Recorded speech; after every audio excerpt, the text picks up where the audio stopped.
മറ്റാരുണ്ട് LDF അല്ലാതെ?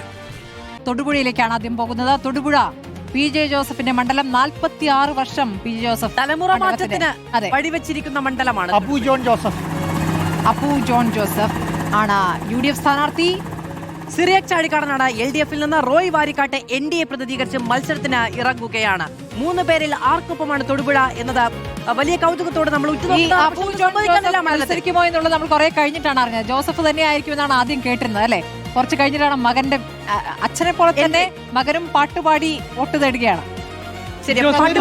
അതൊരു Kerala Congress Joseph മണ്ഡലമാണ്. 42,000 വോട്ടാണ് കഴിഞ്ഞ തവണത്തെ ഭൂരിപക്ഷം. 42,000 വോട്ട് അല്ല, ലീഡ് 20,000 വോട്ട് വരെ അവിടെ നിന്ന്.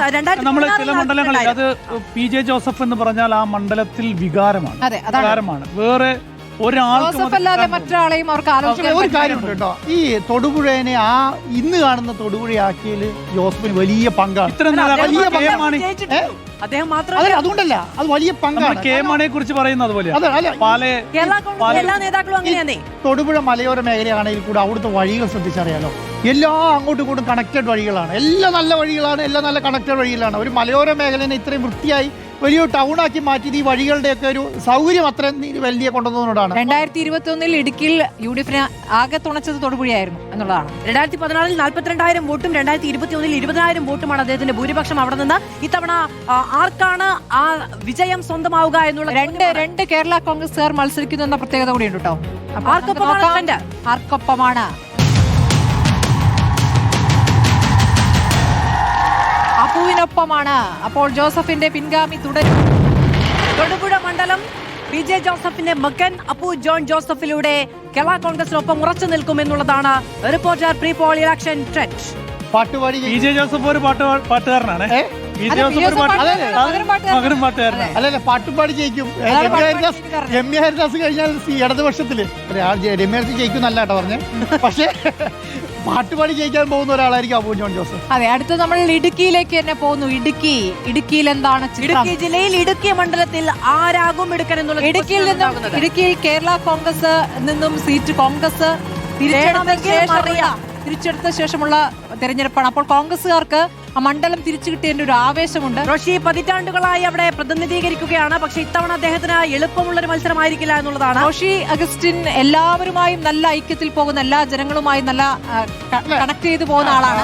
പക്ഷേ സംബന്ധിച്ചിടത്തോളം റോഷി ഉണ്ടല്ലോ, റോഷി അവിടെ ഇത്രയും വർഷമായതുകൊണ്ട് റോഷിക്ക് എല്ലാവരും പേരെടുത്ത് വിളിക്കാനുള്ള രീതിയിലുള്ള ഒരു ബന്ധം കാത്തു സൂക്ഷിച്ചിട്ടുള്ളത് അതുണ്ട്. പക്ഷെ അതിനേക്കാളും വലിയ കാര്യം എന്ന് പറഞ്ഞാൽ ഈ സഭകളുമായിട്ട് വലിയ ബന്ധം കാത്തു സൂക്ഷിക്കുകയാണ് റോഷി. കാരണം നമ്മൾ അടുത്ത കാലത്തൊക്കെ നോക്കിയാൽ അറിയാം, നമ്മൾ ഈ മലയാറ്റൂർ യാത്രയൊക്കെ കാണുന്നത് അദ്ദേഹത്തിൻ്റെ കാണുന്നുണ്ടല്ലോ. അത് മാത്രമല്ല, അവിടുത്തെ ഒരു ക്രിസ്ത്യൻ സമുദായമായി അല്ലെങ്കിൽ ക്രിസ്ത്യൻ സമൂഹവുമായി ബന്ധപ്പെട്ട് വലിയ രീതിയിൽ പ്രത്യേകിച്ച് RC ക്രിസ്ത്യൻസുള്ള ഏറ്റവും കൂടുതൽ വലിയ മണ്ഡലമാണ് എന്ന് പറയുന്നത്. ക്രിസ്ത്യനാണ്. അപ്പോൾ ഉള്ള ഒരു വിഷയം എന്ന് വെച്ചാൽ അവിടുത്തെ എന്തൊക്കെ കാര്യങ്ങളാണ്? കർഷക പ്രശ്നമുണ്ട്, അവിടുത്തെ വന്യമൃഗശല്യ പ്രശ്നമുണ്ട്. അതൊക്കെ തന്നെയും ഈ പറയുന്ന ഈ ക്രിസ്ത്യൻ വിഭാഗത്തെ, ന്യൂനപക്ഷത്തെ ബാധിക്കുന്ന വിഷയങ്ങളാണ്. അത് എങ്ങനെ പ്രതിഫലിക്കും? പരിഹാരം കാണാൻ കഴിഞ്ഞിട്ടുണ്ട് എന്ന് ചോദ്യം. അല്ല, അവിടെ അത് ശരിക്കും പറഞ്ഞാൽ റോഷിനെ ബാധിക്കുന്ന ഒരു പ്രശ്നമായിട്ട് ഞാൻ കാണുന്നില്ല. കാരണം എന്തുകൊണ്ടാണ്, ഈ കസ്തൂരി രംഗൻ റിപ്പോർട്ട് ഉണ്ടായ സമയത്തൊക്കെ എടുത്ത നിലപാടുകളെ സംബന്ധിച്ചിടത്തോളം ആ രൂപതയ്ക്കൊക്കെ വലിയ രീതി, ഇടുക്കി രൂപതയ്ക്കൊക്കെ വലിയ രീതിയിലുള്ള അവരൊരു ശൈലിയുണ്ട്. ആ ശൈലിയിലെ മറികടക്കാൻ റോയ് കെ പൗലോസിന് കഴിയുമോ എന്നുള്ളതാണ്. കാരണം അന്നത്തെ ആ കാലത്ത് ആ സമയത്തൊക്കെ റോയ് കെ പൗലോസ് DCC പ്രസിഡന്റാണ്. റോഷിയുടെ വോട്ട് പോക്കറ്റുകൾ അതേപടി കോപ്പി ചെയ്യാൻ പറ്റുന്ന ഒരാളാണ് ഈ റോയ് കെ പൗലോസ്. രണ്ടുപേർക്കും വോട്ട് കിട്ടാൻ വേറെ ഒരു കാര്യം കൂടി, കേരള കോൺഗ്രസ് എം UDF-നോട് അടുക്കുന്നു എന്നുള്ള ചർച്ചകൾ നടക്കുന്നു എന്ന വാർത്തകൾക്കിടെ LDF-നൊപ്പം ഉറപ്പിച്ചു നിർത്തിയ ആൾ അപ്പുറത്തൊന്നും ജയിച്ചിട്ടുണ്ട്, ഇപ്പുറത്തൊന്നും ജയിച്ചിട്ടുണ്ട്. അല്ല, റോഷി പിടിച്ചു നിർത്തി, LDF-നൊപ്പം പിടിച്ചു നിർത്തി എന്നുള്ളതാണ് അദ്ദേഹത്തെ വ്യത്യസ്തമാക്കുന്നത്. വേറൊരു കാര്യം കൂടി ഉണ്ട് കേട്ടോ. പാലയിൽ സംഭവിച്ചാൽ പാർട്ടി പിടിക്കും റോഷി എന്നുള്ളതാണ്. അല്ലല്ല, അതൊരു കാര്യം ഞാൻ പറയാം. എന്താ അറിയോ, കഴിഞ്ഞ പ്രാവശ്യം ഈ ഇടതുപക്ഷത്തേക്ക് റോഷിയും ജോസ് കെ മാണിയും പോകുന്ന സമയത്ത് എല്ലാവരും പറഞ്ഞൊരു കാര്യം എന്താ അറിയോ, ഇത് ഇടതുപക്ഷത്തേക്ക് പോയാൽ ഇടുക്കി ആരുടെ മണ്ഡലമാണ്, UDF അനുകൂല മണ്ഡലമാണ്, ഈ പറഞ്ഞ റോഷി അഗസ്റ്റിൻ തോക്കും എന്നുള്ളതാണ് എല്ലാവരും കഴിഞ്ഞ പ്രാവശ്യം ചർച്ച. പക്ഷേ അന്ന് പറഞ്ഞത് പാലയിൽ ജോസ് കെ മാണിക്ക് ഒന്നും സംഭവിക്കില്ല, പക്ഷേ ഇടുക്കിയിൽ റോഷി തോക്കും എന്നുള്ളതാണ്. ഇന്ന് റിസൾട്ട് വന്നപ്പോൾ നേരെ തിരിച്ചു. പാലയിൽ ജോസ് കെ മാണി തോക്കുകയും അവിടെ ഇടുക്കിയിൽ റോഷി ജയിക്കുകയും ചെയ്തു. അതിന് കാരണം റോഷിക്കായിട്ടൊരു ഒരു ഫിക്സഡ് ഡിപ്പോസിറ്റ് ആ മണ്ഡലത്തിൽ 5000 എന്നുള്ളതാണ്. വോട്ടിന്റെ ഭൂരിപക്ഷം മാത്രമേ അപ്പോഴും സ്വന്തമാക്കാൻ സാധിച്ചു. അല്ല അത് റോഷിക്കായിട്ടൊരു ഫിക്സഡ് ഡിപ്പോസിറ്റ് ആ മണ്ഡലത്തിൽ ഉണ്ട് എന്നുള്ള, പക്ഷെ അതൊരു UDF അനുകൂല മണ്ഡലമാണെങ്കിൽ കൂടെ റോഷിനെ മത്സരിക്കുമ്പോൾ എങ്ങനെയാവും എന്നുള്ളതാണ് ഏറ്റവും പ്രധാനപ്പെട്ട. പി ടി തോമസിന് ശേഷം ഇപ്പോൾ കോൺഗ്രസ് തിരിച്ചെത്തുന്നു എന്നുള്ളതാണ്. കോൺഗ്രസ് ലോക്സഭയിൽ ആ മണ്ഡലം യുഡിഎഫിനൊപ്പമാണ്. ശരി, നമുക്ക് നോക്കാം ട്രെൻഡ് എന്താണ് എങ്ങനെയാണെന്ന് നോക്കാം. റോഷി അഗസ്റ്റിൻ ഇടുക്കിയിൽ നിന്ന്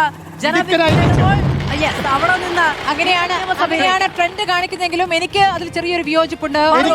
എനിക്കൊരു സംശയമില്ല. ലോക്കൽ ബോഡി ഇലക്ഷനിൽ തദ്ദേശ തെരഞ്ഞെടുപ്പിൽ 14,000 വോട്ടിന്റെ ലീഡാണ് UDF. റോഷി ജയിക്കുമെന്നാണ് ഞാൻ വിചാരിക്കുന്നത്.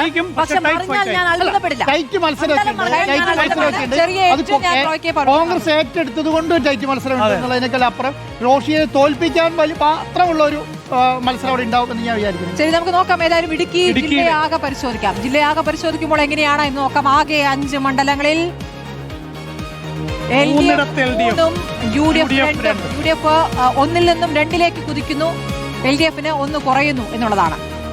അപ്പൊ ഇടുക്കിയിൽ നിന്നും കുറച്ചുകൂടി മണ്ഡലങ്ങൾ UDF-ന് സമാഹരിക്കാൻ കഴിയുന്നു എന്നുള്ളതാണ്. നമ്മൾ ഈ ട്രെൻഡ് ഇടുക്കി ജില്ലയിൽ 5 മണ്ഡലങ്ങൾ പരിശോധിക്കുമ്പോൾ 2-3 എന്ന നിലയ്ക്ക് മാറിയിരിക്കുന്നു. അതെ, LDF-ന്റെ അക്കൗണ്ടിൽ നിന്ന് ചെറിയ ചോർച്ച ഉണ്ടാകുന്നുണ്ട് ഓരോ ജില്ലകളിലൂടെ കടക്കുമ്പോൾ. ഇനി നമ്മൾ പോകുന്നത് ഭരണമാറ്റത്തിന് പറ്റുന്ന ചോർച്ച ഉണ്ടോ? അതുണ്ടോ? ശരി, നമ്മൾ പ്രധാനപ്പെട്ട ഒരു ജില്ലയിലേക്കാണ് ഇനി കടക്കുന്നത്.